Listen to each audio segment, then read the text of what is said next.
Hello বাবাজি, এখন বাবাজি আমি একটু কথা বলি। আপনি ওই ইউনিয়ন পরিষদের যে ডিউ আছে না, ওই ডিউর সাথে আমার ডিউটাও সাজিয়ে দেবেন। আপনি আমার এই বিকাশ, আমার এই নাম্বারটা এইটা দিয়ে দিন। যে কাকা যে ওই সাল দিতেছি ছয় দিতেছি সাত যান যান যান কাকা, আমার কথা শোনেন আপনি।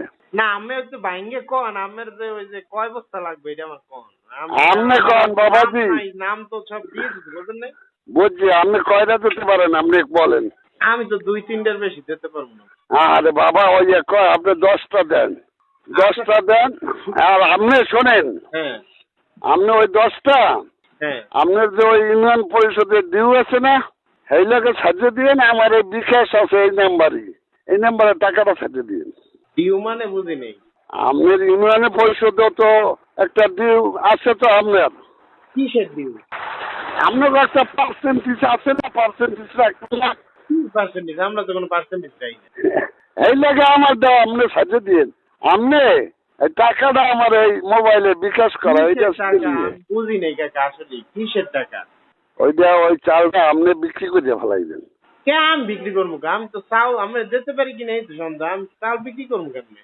না, ইউনিয়ন পরিষদের দিয়ে আপনারা বিক্রি করেন না? না না না, আমি আমার আত্মীয় জীবনও বিক্রি করিনি। হ্যাঁ, কি করেন? আর না আসলে কাকা আমি আমার জীবনে কোনোদিন চাল বিক্রি করিনি। তা কি করবো? আচ্ছা তা আমি কইতেছেন ওই যে 10 বস্তা চাল বিক্রি করিয়া আমের ওই যে টাকা পাঠাই দিব এই। হ্যাঁ হ্যাঁ হ্যাঁ, এর উপকার করেন বাবাজি। আচ্ছা ঠিক আছে দেখতেছি। ঠিক আছে বাবা, আমার এই নাম্বারটাই বিকাশ করা। আচ্ছা ঠিক আছে। তাহলে আর আমি গাড়ি পাঠাইলাম না। তাহলে হাজার কাকারে 10 বস্তা আমি দিয়ে দিতে। ঠিক আছে জিজ্ঞেস করি 10 বস্তা এলে হয় ও আমের এই যে 30 কেজির বস্তা তো বেসন যায় মানে কত কইতে নি 1000-1200 এরকম মানে। যেরম হোক এরম। 10 বস্তা 10,000। হ্যাঁ, আচ্ছা যা হয়। ঠিক আছে। ঠিক আছে।